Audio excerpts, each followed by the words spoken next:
হ্যাঁ উকিল বাবু, বড় রাস্তা থেকে একটু এগিয়ে দেখবেন বাঁদিকে একটা সরু লেন আছে, তার কয়েকটা বাড়ি পরে।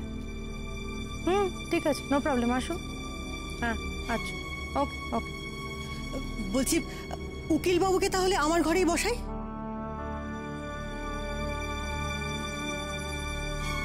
অনিকেতকে কোথাও খুঁজে পেলাম না, মানে ঘরেও নেই, ছাদেও নেই। মানেটা কি, তুমি ফোন করে দেখেছো? তুই কর না একটা।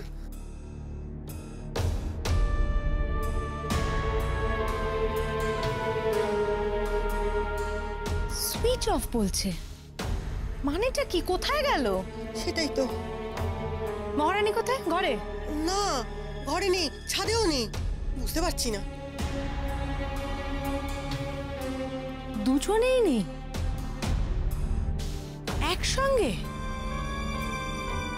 স্ট্রেঞ্জ। ঠাকুর, অত ভালো মেয়েটার উপর অবিচার করো না, ওকে দেখো ঠাকুর, ওকে সাহস দাও। উঠাম্মাম, ঠাম্মাম, উঠাম্মাম, ঠাম্মাম, উঠাম্মাম, ঠাম্মাম। মাম্মাম কি একবারও তোমার ঘরে এসেছিল? কে? বড় নাতবু? কই না তো। তোমার ঘরে আসেনি? তাহলে কোথায় গেল মাম্মা? কেন রে, ওর ঘরে নেই? না গো, রান্নাঘরেও নেই, ছাদেও নেই, ঘরেও নেই। প্রতিবেশী তো খুব রেগে গেছে, খুব চেঁচাচ্ছে।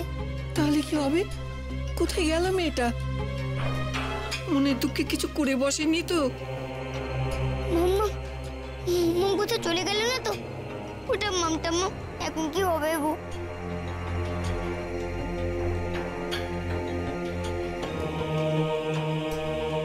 কি হবে, কিভাবে হবে, এসব আমি কিছু জানতে চাই না। আজকেই উকিল বাবু আসবেন খানিকক্ষণের মধ্যে, এবং দাদা বৌদিকে থাকতেই হবে। নির্ঝর, নির্ঝর। ও তো বলছে যে ও কিছু জানে না। এটা হতে পারে না। নির্ঝর, ইদানিং তো বৌদির সঙ্গে তোর খুব ভাব হয়েছে, চটপট বলে ফেল দাদা বৌদি কোথায় গেছে। কি আশ্চর্য, আমি কিচ্ছু জানি না। চালাকি করিস না নির্ঝর, একদম চালাকি করিস না।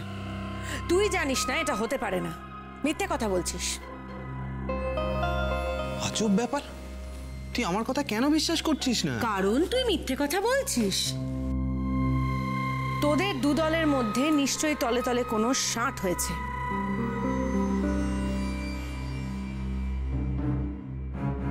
আসুন না, যদি জানিস বলে দে না। আমি তো বলছি আমি কিছু জানি না।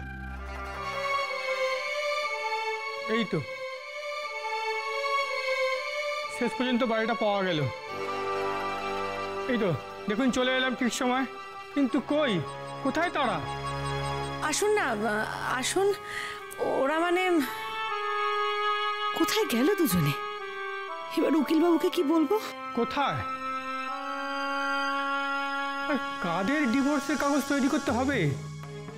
এই তারা আসছে, এক্ষুনি আসছে। আসছি নয় রে ঈশানী,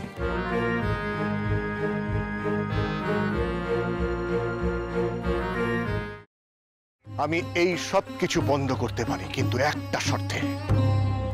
তোমাকে আর দুর্গাকে আমাকে ছুঁয়ে কথা দিতে হবে, এর সাথে তোমরা কোনো যোগাযোগ আর রাখবে না। শোনো, আমরা এখনো তোমার মতন এতটা পাথর হয়ে যায়নি। তোমাকে ছুঁয়ে আমি এত বড় কথাটা। এটাই আমার শেষ কথা তোমাকে।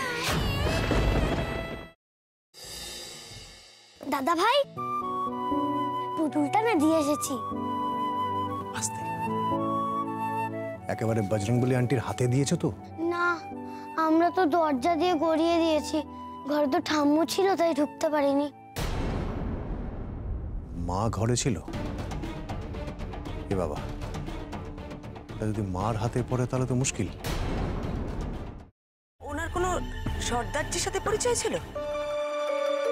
সর্দারজি? না। ঠিক আছে, আমি তাও বলবো আপনারা একটু ঠান্ডা মাথায় ভাবুন। আসলে আমার জানাটা খুব দরকার। আমি তাহলে আসি, কিছু মনে পড়লে আমাকে অবশ্যই জানাবেন। আচ্ছা।